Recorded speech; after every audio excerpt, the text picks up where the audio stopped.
Now we're back here with Winning Workouts and our Singapore Airlines International Cup special. This guy went well, Edward Seasage, Davy Flores in the saddle, and we'll see very soon. He went quite quick on Tuesday morning. This is on Monday morning, his stretching of the legs. Yeah, that's right. He's been here quite a while, Craig, but we will hear more about this horse shortly. Yeah, well, his effort on Tuesday morning, as I say, did go quite quick, and we caught up with David Flores to find out all about it. David Seasage seemed to go a little bit quicker this morning. Yes, Craig. It seems like he's handled the track very well. It's pretty comfortable. He was looking around, so it's a good sign. When they prick his ears and seems like they're relaxing, it's a good sign. He's been here quite a while now. He was the first arrival. Has he improved since he's arrived in Singapore? Yes, he feels better every day. So I like the confidence on him. It's just a matter of, the competition is pretty good here. The competitive horses, they arrive, they're right there in the same stables. So seems like, it's going to be a fun race. Obviously, you've ridden a lot of the local horses now, where this guy's an international campaigner. What sort of feel does he give you? Does he give you a feel of a horse that's going to compete well on Sunday?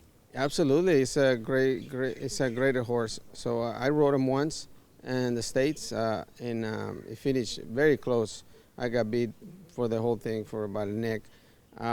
Finished 4, and it's competitive. He put himself out there in a good spot, so I like it. Having a look at that replay that was on Boxing Day, he was probably a little bit unlucky not to win. He got a bad bump at the top of the straight. Yes, I was unlucky. Just on the top of the stretch, I got bumped by Martin Pedrosa, and by the time I recover, it's just a few strides. I think make a big difference in a competitive field like that. Is there much more work to do? Obviously, he went 37.7 for the 600 this morning. Is there much more for the rest of the week? Wow, it was nice. I mean, he finished very, very, very nice, and I didn't push him. I was just kind of let him do what he was doing in a comfortable pace, and he finished very strong after the wire. So I'm pretty happy. It was just the first 600 I was cruising and just let him pick it up.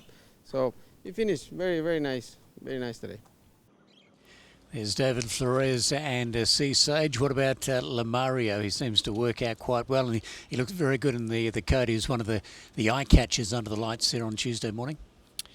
Yeah, so we're having a look firstly at his Monday work, and they were very similar sort of pieces of work that he had, Craig, on Monday and Tuesday. From all reports, he'll have more of a hit out on Wednesday, this horse. So from a form point of view with him, he didn't have a heap of luck in the Godolphin Mile. He was caught fairly wide, but his Dubai form, he hasn't been far away from horses like Variety Club and African Story. They've obviously run some very good races lately, so if that form holds up, which you think it should, he'll be in it with a chance. I know Pat Cummings is giving him a bit of a hope. Craig? Never really travelled in the Godolphin Mile, did he? He was sort of being ridden throughout, so it's an interesting run in Lamaria. This is Dan Excel and Stirling City, so we've got a Cup and a Chris Fly contender here. Dan Excel, he's been racing particularly well in Stirling City, a Dubai winner, of course. Of course, that's right. The more runners have this is their sort of work. They've just had an easy enough time. They've generally trotted a lap or so and then canted up in the home straight, so I haven't been asked to do too much. There he is, Dan Excel, Tommy Berry to ride him. Thought his run in the Champions Mile was terrific, Craig, given that he never really got onto the track. No, he's been racing well, but he just hasn't quite been able to match it with Military Attack over the last few seasons. He finished second to Military Attack last year, of course, and generally when they're bumped into each other, Military Attack has just had the edge on him. So we've seen Tommy Berry get the edge on Marira in the past, in not too distant memory, and he'll be hoping to do the same, of course. But Military Attack, well, with the magic of Marira aboard, he's probably the one to beat again. That's right. Wouldn't it be great to see Marira come back and win the biggest race of all here in Singapore? From all reports, they're eating up well, they're putting on weight. They did have a little bit of an issue coming over from Hong Kong, Craig, with the weather they've had. Their flight was delayed quite a while, so they got in later on Saturday morning than was expected. And the reports are they'll be galloping on Thursday. That'll be their main hit out this week. Yes, John Moore with 3 runners across the 2 races. Quite busy. That's quite a contingent for the one stable, but of course he's dominating the big races in Hong Kong at the moment, and this guy is one of his mainstays, a Military Attack, and he just seems to be in as good a form as last year, Edward. So Great run also behind Designs on Room after a trip to Dubai. yeah, it was a good effort. Dubai just put a line through that. I don't think he handled the Tapeta at all. He just didn't seem to travel a little bit in that.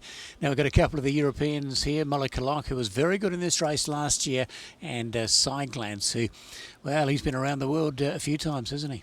We'll focus on Mullikalok firstly. I actually think it's a good booking, Damien Oliver, because you look at his run in the Emirates Stakes in Australia, sensational effort behind some really good Australian Group 1 horses. Hasn't been asked to do too much. Connections are happy with how he's settled in here.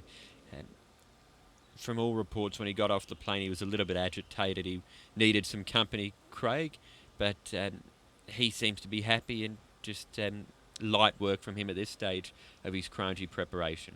It is a good booking. I mentioned it earlier on with Oliver. As a rule, it's not a given, but as a rule, generally the Aussie sort of riders ride these sort of tighter tracks better than the European type riders, I think, who are on more used to the bigger, wider tracks. Sideglance, lovely horse, won the McKinnon down in Australia. Jamie Spencer, who has won this race back in 2001, takes the ride on him. That's right. Some of his runs, Craig, at Group 1 level recently have been very good. Obviously, he's run 4th in the last 2 Dubai World Cups. He's won a McKinnon. He contested a Cox Plate. On his Dubai form, I actually thought his run in the World Cup was pretty good. He finished it off well enough. He's got to be in there with some sort of a hope. Yeah, he was wide in the World Cup, wasn't he? Barrier draws are going to be so important here. You don't want to be covering ground in the Singapore Airlines International Cup, and generally a horse that gets a good run wins the race. As we saw with Military Attack, he was 3 back on the fence last year. So barrier draws all important for a horse like Sideglance, as with all the runners, I think, on Sunday afternoon. The other thing too, with a horse like Tokai Halo in the race, Craig, it looks like it will be a truly run 2,000 metres. So you want to be able to make sure you can run out the trip. Here's Smoking Sun. I really like his European form, Craig, behind the likes of Cirrus de Zagel and Treve. I'm giving him a decent chance. This is more or less just what we've seen from him both on Monday and Tuesday at the track this week. Yeah, we finished 4th in the Prix Garnet, and that was pretty well the cream of the crop in Europe at the moment, wasn't it? He won the Harcourt prior to that. He's a nice horse with a serious chance in this Smoking Sun, and he looks an interesting horse. He was a little bit awkward in the track work there on Tuesday morning, but once he loosened up, he was okay, I guess. Well, even when he was on the poly track and the rider looked like he wanted him to quicken up, he didn't. He refused. He know, it was like you telling me what to do at work, Craig, and I tell you refused. where to go. Yeah, that doesn't happen, but Edward. No. That would never happen. No, it'd probably be the reverse, really. It's respect. Here's City Lad. I know, Craig, for most of these track work clips we've been showing people Monday and Tuesday, but this is his Saturday gallop, and then we've also got footage of him having a quieter time of things on Tuesday morning. But City Lad, a supplementary entry into the SIA Cup. I think it's good that the Connections have got a runner in it, but I think that's about all.